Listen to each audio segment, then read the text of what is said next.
کہ اللہ مسبب الاسباب ہے، وہ اسباب کا پابند نہیں ہے، وہ اسباب کا محتاج نہیں ہے، اسباب اس کے محتاج ہیں۔ اگر یہ یقین ہے تو اللہ پر ایمان ہے، یہ نہیں ہے تو تمہارا ایمان اسباب پر ہے، وسائل پر ہے، ذرائع پر ہے، مادیات پر ہے، اللہ پر نہیں۔ اس وقت کہاں راستہ تھا؟ کوئی راستہ تھا؟ سمندر ہے اور ادھر سے لشکر آ گیا ہے۔ کلا ان معی ربی سیہدین۔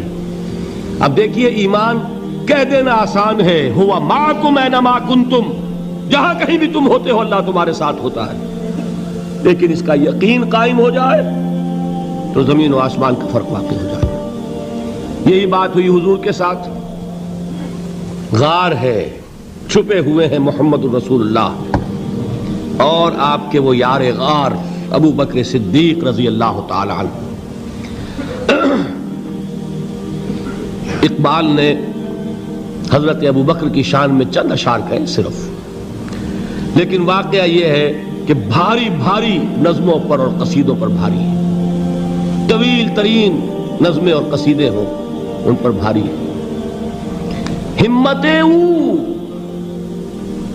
ابو بکر کی ہمت جو ہے، کشت ملت را جو ابر، جیسے بارش سے کھیتی اپجتی ہے، ابو بکر کی ہمت اور عزیمت اس امت کو اسی طرح سینچنے والی ہے۔ ثانیے اسلام و غار و بدر و قبر،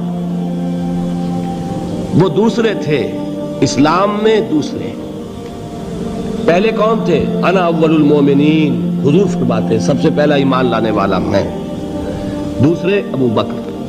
ویسے ہمارے ہاں یہ چلتا ہے اختلاف، حضرت علی پہلے ہیں کہ حضرت ابو بکر پہلے ہیں، لیکن اس میں بڑی خوبصورت تطبیق قائم کی ہے علماء نے اور بہت صحیح ہے۔ چار کے بارے میں فیصلہ ہی مت کرو کہ کون پہلے ہے، ان کی ایک عجیب تقسیم کر دی ہے۔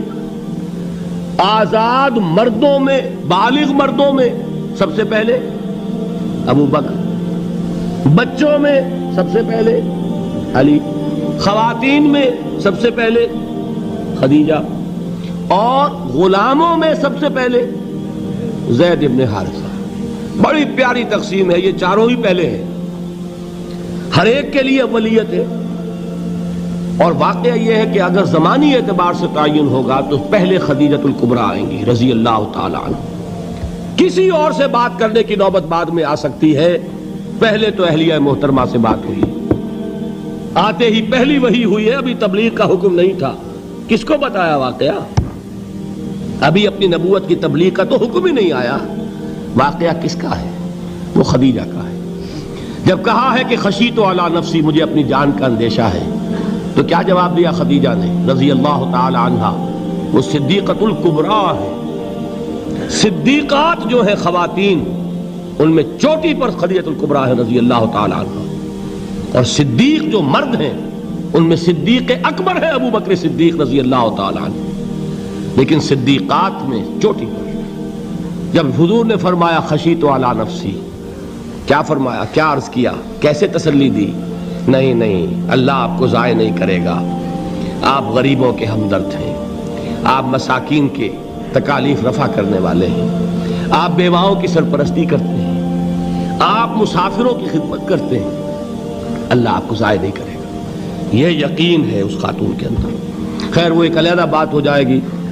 میرے دل پر حضرت خدیجہ رضی اللہ تعالیٰ عنہ کی شخصیت کا بڑا گہرا نقش ہے، جو وہ کوئی اور ہی وقت اور موقع ہوا تو بیان ہوگا۔ بہرحال اقبال نے ایک مصرے میں جو چار اولیتیں جمع کر دی ہیں، ہمت او کشت امت را چو ابر، ثانی اسلام و غار و بدر و قبر۔ اسلام میں حضور کے بعد پہلے کون؟ ابو بکر۔ غار میں حضور کے ساتھ کون؟ ابو بکر۔ بدر کی رات اللہ کا رسول سر بسجود، وہ جھاڑ، وہ گھاس پھوس کی جو جھوپڑی بنائی گئی تھی، اور وہاں تلوار ننگی لے کر پہرا دینے والا کون؟ ابو بکر۔ اور اس حجرہ عائشہ میں محمد کے بعد سب سے پہلے دفن ہونے والا کون؟ ابو بکر رضی اللہ تعالی عنہ وصلی اللہ علیہ وسلم۔ وہ جو معاملہ میں سنا رہا تھا غار ثور کا، حضرت ابو بکر بھی حضور کے خیال سے لرز گئے ہیں. آپ کو یاد ہوگا کہ جا کر پہلے تمام جتنے سوراخ تھے انہیں بند کیا ہے. ایک سوراخ رہ گیا تھا جس کو بند کرنے کے لیے کوئی کپڑا نہیں تھا. وہاں اپنی ایڑی رکھی ہے. تب کہا ہے حضور سے تشریف لائیے, اور اپنے زانو پر حضور کو لٹایا ہے. اور وہاں کسی موذی جانور نے کاٹا ہے. حضور کی آنکھ لگ گئی تھی. اس وقت اس بل کے اندر جو بھی بچھو ہے کیا ہے واللہ عالم, اس نے کاٹا ہے. اس کی تکلیف کی وجہ سے ابو بکر کی آنکھوں سے آنسو ٹپک گئے. حضور کے چہرے مبارک پر پڑے ہیں تو حضور جاگے ہیں, معاملہ کیا ہے. ایڑی نہیں ہٹائی وہاں سے, مبادا وہ جانور وہاں سے نکل کر محمد الرسول اللہ کو کوئی گزن پہنچا دے. ابو بکر کی ایڑی ہے, جس طرح چاہے کھا لے, ختم کر دے, جان نکل جائے تب کوئی آنچ آئے محمد پر تو آئے, لیکن جیتے جی نہیں. وہ ہے ابو بکر. حضور کے خیال سے اس وقت حضور نے پھر اپنا لعاب دہن لگایا ہے, اور اس سے پھر آپ کی تکلیف ختم ہوئی. جیسے خیبر میں حضرت علی کی آنکھ دکھ رہی تھی, اس کو جو شفا حاصل ہوئی ہے وہ بھی حضور کے لعاب دہن سے ہوئی. تو بہرحال اس وقت انہوں نے کہا ہے کہ اے نبی یا رسول اللہ, اگر اس وقت ان میں سے کسی نے غیر ارادی طور پر بھی اپنے قدموں کی طرف جھانک لیا تو پکڑے جائیں گے. کیا جواب تھا اللہ کے رسول کا؟ لا تحزن ان اللہ معنا.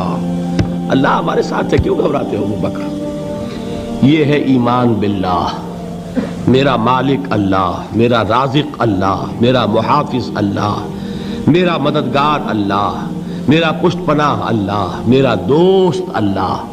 یہ دوستی ہے اللہ کی جو لب لباب ہے, حاصل ہے ایمان کا. اسی کا نام ولایت ہے. اولیاء اللہ کے سروں پر سینگ نہیں ہوتے. جس کے دل میں ایمان راسخ ہو چکا ہو وہی اللہ کا ولی ہے. جسے اللہ پر یقین ہو چکا ہے وہی اللہ کا ولی ہے. جسے یقین ہے اللہ میرے ساتھ ہے, میرا مددگار, میرا پشت پناہ, میرا ساتھی, میرا دوست, میرا محبوب, میرا محب. اللہ اہل ایمان سے محبت کرتا ہے. واللہ یحب الصادقین. ان اللہ یحب الذین یقاتلون فی سبیلہ صفا کانہم بنیان مرصوص. اللہ محبت کرنے والا, اہل ایمان محبوب, اور اہل ایمان محبت کرنے والے اللہ محبوب. والذین آمنوا اشد حبا للہ. آپ تصور کیجئے جسے یہ رشتہ ایمان یا رشتہ ولایت حاصل ہو جائے, الا ان اولیاء اللہ لا خوف علیہم ولا هم یحزنون. آگاہ ہو جاؤ, اللہ کے دوستوں کے لیے نہ کوئی خوف ہے نہ کوئی حزن ہے.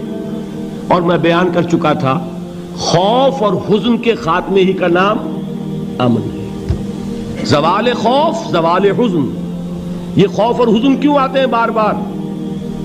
اللہ تخافوا ولا تحزنوا, دونوں آ گئے. الا ان اولیاء اللہ لا خوف علیہم ولا هم یحزنون, پھر وہی دو. وہ کیوں ہے؟ خوف ہوتا ہے کسی مستقبل کی بات کا, یہ نہ ہو جائے, وہ نہ ہو جائے, یہ نقصان نہ پہنچ جائے, یہ تکلیف نہ ہو, یہ غضب نہ آ جائے. خوف ہے مستقبل سے. حزن ہے یہ کیوں ہوا, یہ نہیں ہونا چاہیے تھا, یہ میرا فلاں چیز میرے ہاتھ سے جاتی رہی ہے, فلاں موقع نکل گیا, اب بیٹھے ہوئے ہیں اندر ہی اندر کڑ رہے ہیں, صدمہ ہے اور رنج ہے. اور جو اللہ پر ایمان رکھتا ہے وہ جانتا ہے ما اصاب من مصیبت فی الارض ولا فی انفسکم الا فی کتاب من قبل ان نبرأها ان ذلک علی اللہ یسیر لکی لا تعصوا علی ما فاتکم ولا تفرحوا بما آتاکم واللہ لا يحب کل مختال فخور. اس زمین میں یا تمہاری جانوں میں کوئی تکلیف, کوئی مصیبت نہیں آ سکتی سوائے اس کے کہ جو اللہ نے لکھ دی ہو, اس سے پہلے کہ وہ ظاہر ہو. جس کو یہ حقیقت معلوم ہو گئی اس کو یہ طرز عمل اختیار کرنا چاہیے. جو چیز چھن جائے, جاتی رہے, چھوٹ جائے, اس پر افسوس نہ کرو. کس نے چھینی؟ دوست نے. دوست کے فیصلے پر شکایت. دوستی کو بٹا لگا رہے ہو, سرے تسلیم خم ہے جو مزاج یار میں آئے.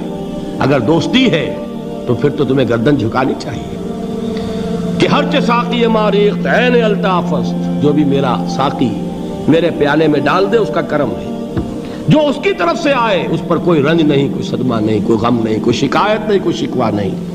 اور جو ہوگا وہ اس کے اذن کے بغیر نہیں ہوگا, اور اس کا اذن ہوگا تو یقیناً میرے لیے خیر ہی خیر ہے, چاہے وہ ناگوار شے ہو, بظاہر مجھے اچھی نہ لگ رہی ہو، میری شارٹ سائٹڈنس میں مجھے وہ نظر آ رہی ہے کہ میرے لیے بری ہے، لیکن قرآن نے کہا ہے عسیٰ ان تکرہوا شیئا وہو خیر لکم وعسیٰ ان تحبوا شیئا وہو شر لکم واللہ یعلم وانتم لا تعلمون۔